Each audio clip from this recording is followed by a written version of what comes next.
ನೀವು ಹಿಂದೂ ಕಾರ್ಯಕರ್ತಾಗಿ ಬಾನು ಮುಸ್ತಾಕ್ ಅವ್ರು ಮೈಸೂರಿಗೆ ಆಹ್ವಾನ ಮಾಡಿದ್ದಾರೆ, ಇದ್ರ ಬಗ್ಗೆ ಏನ್ ಹೇಳ್ತೀರಾ ಅಂತ?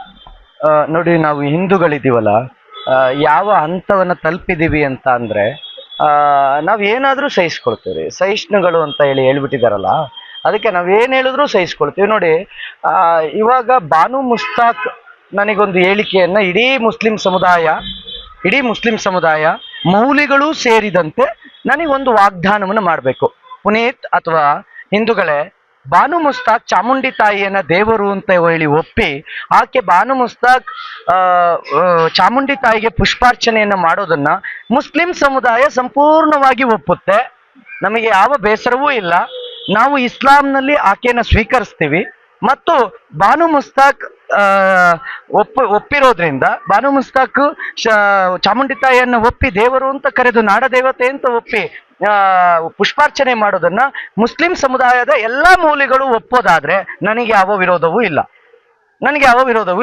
ಮುಸ್ಲಿಂ ಸಮುದಾಯದ ಇಸ್ಲಾಂನ ಪಾಲಿಸುವಂತ ಮೌಲ್ಯಗಳೇ ಬಾನು ಮುಸ್ತಾಕ್ ಚಾಮುಂಡಿ ತಾಯಿ ಪ್ರೀತಿಸೋದನ್ನ, ಚಾಮುಂಡಿ ತಾಯಿ ಪುಷ್ಪಾರ್ಚನೆ ಮಾಡೋದನ್ನ ಒಪ್ಪೋದಿಲ್ಲ ಅನ್ನೋದಾದ್ರೆ ಒಬ್ಬ ಹಿಂದೂ ಆಗಿ ನಾನು ಹೇಗೆ ಒಪ್ಲಿ ಅಂತ? ಕರೆಕ್ಟ್ ಅಲ್ವಾ? ಅವರೇ ಒಪ್ಪೋದಕ್ಕೆ ರೆಡಿ ಇಲ್ಲ. ಇದು ಗಂಭೀರವಾಗಿ ಯೋಚನೆ ಮಾಡಬೇಕಾದಂತ ವಿಚಾರ. ಅಂದ್ರೆ ಇಸ್ಲಾಂ ಯಾವುದನ್ನ ಒಪ್ಪೋದಿಲ್ವೋ, ಇಸ್ಲಾಂ ಯಾವುದನ್ನ ಮಾಡೋದಿಲ್ವೋ, ಒಬ್ಬ ಗೋಹತ್ಯೆಯನ್ನ ಮಾಡ್ತಕ್ಕಂತ, ಗೋವನ್ನ ತಿನ್ನುವಂತ ವ್ಯಕ್ತಿಗಳನ್ನ ಕರೆದುಕೊಂಡು ಬಂದು ಗೋವನ್ನ ಆರಾಧಿಸುವ ಮತ್ತು ಪೂಜಿಸುವವರು ಹೇಗೆ ಒಪ್ಪಿಕೊಳ್ಳೋಕೆ ಸಾಧ್ಯ? ಇದು ಖಂಡಿತವಾಗಿಯೂ ನಾವು ಯಾವತ್ತಿಗೂ ಒಪ್ಪಿಗೆ ಇಲ್ಲ. ಈ ಸಿದ್ದರಾಮಯ್ಯನವರ ಸರ್ಕಾರ ಬಂದಾಗ್ಲಿಲ್ಲ ಎಡಪಂಥೀಯ ಚಿಂತನೆಗಳನ್ನ ಹೆಚ್ಚು ಮಾಡುವ ಕೆಲಸವನ್ನು ಮಾಡುತ್ತೆ. ನೋಡಿ, ಈಗ ಹೇಳ್ತೇನೆ, ಭಗವಾನ್ ಅನ್ನೋ ಸಾಹಿತಿ ಹೇಳ್ತಾನೆ ಚಾಮುಂಡಿ ತಾಯಿ ಇಲ್ಲ, ಅವರು ಮಹಿಷಾ ದಸರವನ್ನ ಮಾಡ್ತಾರೆ. ಬಾನು ಮಸ್ತಾಕ್ ಒಂದು ಹೇಳಿಕೆಯನ್ನ ಕೊಡಬೇಕು, ಮಹಿಷಾ ದಸರವನ್ನ ನಾನು ವಿರೋಧಿಸ್ತೇನೆ. ನೀವು ಚಾಮುಂಡಿ ತಾಯಿ ದಸರಾ ಉತ್ಸವನ ಆರಂಭ ಮಾಡ್ಲಿಕ್ಕೆ ಬಂದಿದ್ದೀರಲ್ಲ, ಹೇಳಿ ಬಾನು ಮುಸ್ತಾಕ್ ಅವರೇ, ಧೈರ್ಯವಾಗಿ ಹೇಳಿ, ಸಮಾಜದ ಮುಂದೆ ಹೇಳಿ, ನಾನು ಮಹಿಷಾ ದಸರವನ್ನ ವಿರೋಧಿಸ್ತೇನೆ, ಹಾಗಾಗಿ ನಾನು ಚಾಮುಂಡಿ ತಾಯಿ ದಸರವನ್ನ ಒಪ್ತೇನೆ ಅಂತ. ನೀವು ಇದುವರೆಗೂ ಎಡಪಂಥೀಯ ಚಿಂತನೆಗಳನ್ನ ಮಾಡ್ಕೊಂಡು ಬಂದವರು, ಎಡಪಂಥೀಯ ಚಿಂತನೆಗಳನ್ನ ಒಪ್ಕೊಂಡು ಬಂದವರು, ಏಕಾಏಕಿ ಹೆಸರು ಸಿಗುತ್ತೆ, ಸನ್ಮಾನ ಸಿಗುತ್ತೆ ಅಂತ ಅಂದ್ರೆ ಬಲಪಂಥೀಯ ಚಿಂತನೆಗಳನ್ನ ಒಪ್ಕೊಳ್ತೀರಾ? ನಿಮ್ಮ ಸಿದ್ಧಾಂತ ಸತ್ತೋಯ್ತಾ? ಒಂದು ಗೌರವ ಸಿಗುತ್ತೆ, ಒಂದು ಪ್ರಶಸ್ತಿ ಸಿಗುತ್ತೆ, ಹಣ ಸಿಗುತ್ತೆ, ಹೆಸರು ಸಿಗುತ್ತೆ ಅಂದ್ರೆ ನೀವು ನಿಮ್ ತನ ಮಾರ್ಕೊಳ್ತೀರಲ್ರಿ. ಇದೇನ್ರಿ ಎಡಪಂಥೀಯ ಚಿಂತನೆಗಳು?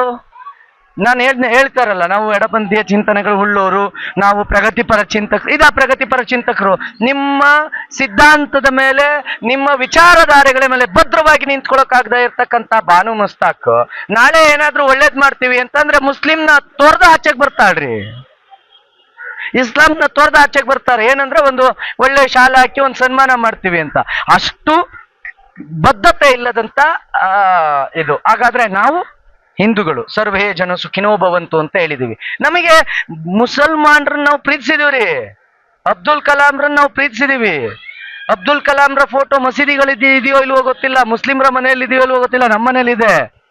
ಶರೀಫ್ ಅಜ್ಜಾರ ಫೋಟೋ ಅವ್ರ ಮನೆಗಳಲ್ಲಿ ಇದೆಯೋ ಇಲ್ವೋ ಗೊತ್ತಿಲ್ಲ, ನಾವು ಒಪ್ಪಿದೀವಿ ಹಿಂದೂ ಸಮಾಜ. ನಮಗೆ ಬಾನು ಮುಸ್ತಾಕ್ ಭಾರ ಅಲ್ಲ, ಹಿಂದೂ ಸಮಾಜ ನಾವು ಒಪ್ಪಿಕೊಳ್ತೇವೆ. ಆದ್ರೆ ಯಾಕೆ ಒಪ್ಪಿಕೊಳ್ಬೇಕು ಅಂತ ಕೇಳ್ತಿದೀವಿ.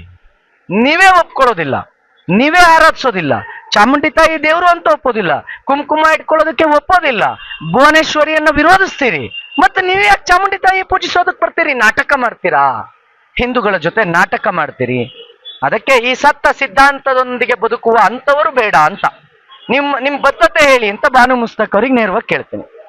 ಯಾವಾಗ್ಲೂ ಹಿಂದೂಗಳೇ ಭಾವನೆಗಳಿಗೆ ಧಕ್ಕೆ ತರ ಕೆಲಸ ಮಾಡುತ್ತೆ ಸರ್ಕಾರ ಅಂತ. ಹಿಂದೂ ವಿರೋಧಿ ಮತಗಳನ್ನ ವೋಟ್ ಬ್ಯಾಂಕ್ ಮಾಡ್ಕೊಳ್ಳುವ ಕಾಂಗ್ರೆಸ್ ಆ ಕೆಲಸ ಮಾಡುತ್ತೆ. ನಾನೇನ್ ಮಾಡ್ಲಿ?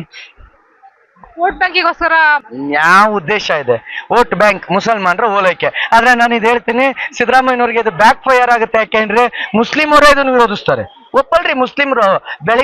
ದಿನ ಬೆಳಗ್ಗೆ 5 ಗಂಟೆಗೆ ಎದ್ದು ಅಲ್ಲಾ ಒಬ್ಬನೇ ದೇವರು, ಅಲ್ಲಾನ ಹೊರತು ದೇವರಿಲ್ಲ ಅಂತ ಕೂಗುವವರು ಚಾಮುಂಡಿ ತಾಯಿಯನ್ನು ದೇವರು ಅಂತ ಹೇಗ್ರಿ ಒಪ್ಪೋಕ್ ಸಾಧ್ಯ?